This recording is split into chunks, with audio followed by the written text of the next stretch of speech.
Me quedé con un tema pendiente, profesor Luis Ortega, en torno a esto que dice usted de la familia Errázuriz. Me sorprendió cuando nos dice que originalmente era una familia pobre. O sea, en términos de lo que son las fortunas posteriormente, porque en el trabajo historiográfico tenemos que mirar en esa perspectiva.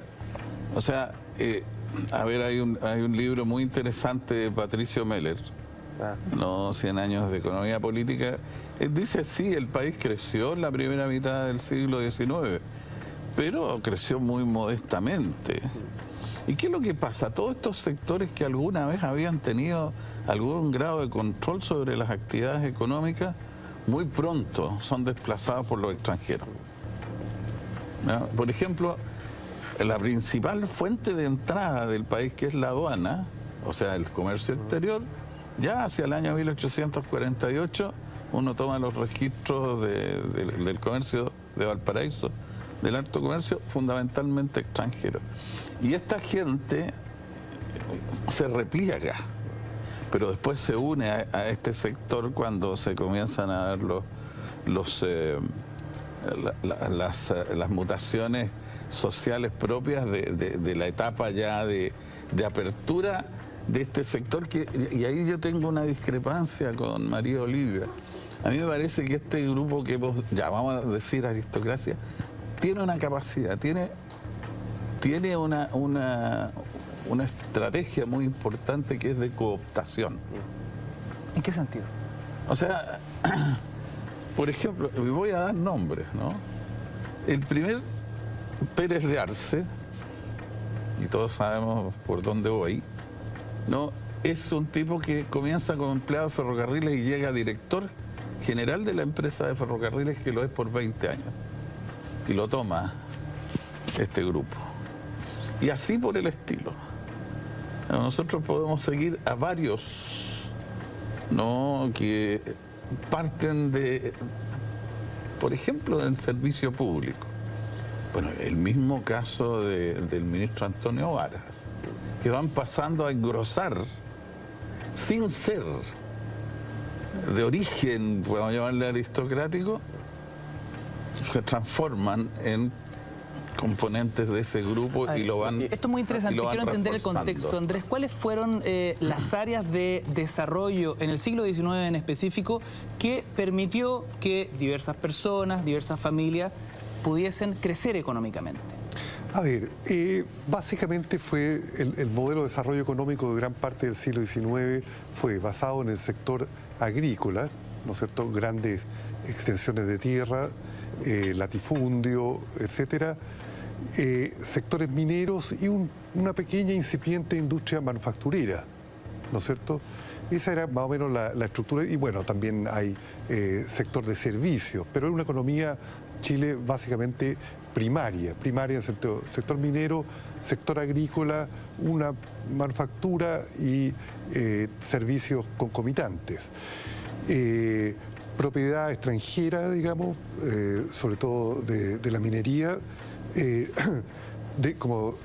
como indican nuestros colegas historiadores,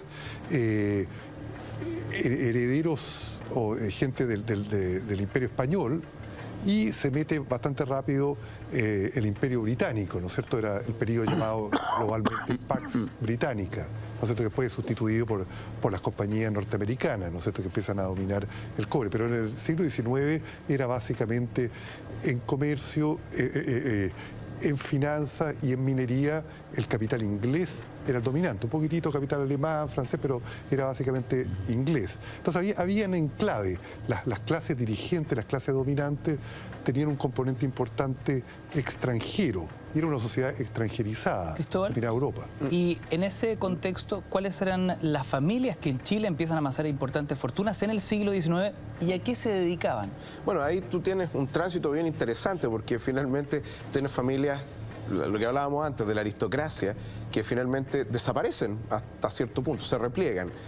Primero porque estamos en una república que ya no tiene títulos de nobleza, no hay mayorazgo, etcétera. Entonces, toda esa riqueza simbólica desaparece. Se mantiene incluso en el imaginario después, incluso hasta el día de hoy.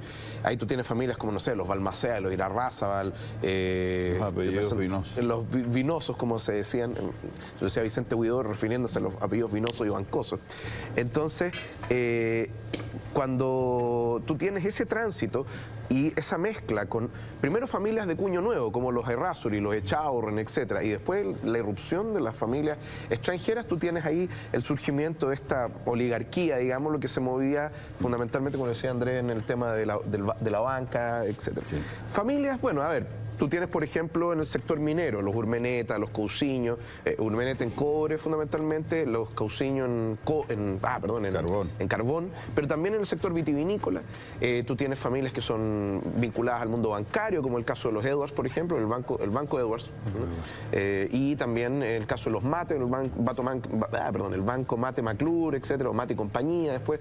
Entonces tú vas viendo cómo se van amasando. Edwards es un apellido británico, Mate, bueno, ahí es como un apellido inglés, pero también galés, pero de origen judío, dicen algunos, etcétera. En el caso, los Cousiños son catalanes, etcétera. Entonces, pero tú tienes ese ¿cómo se llama? Ese análisis, digámoslo, o ese tránsito.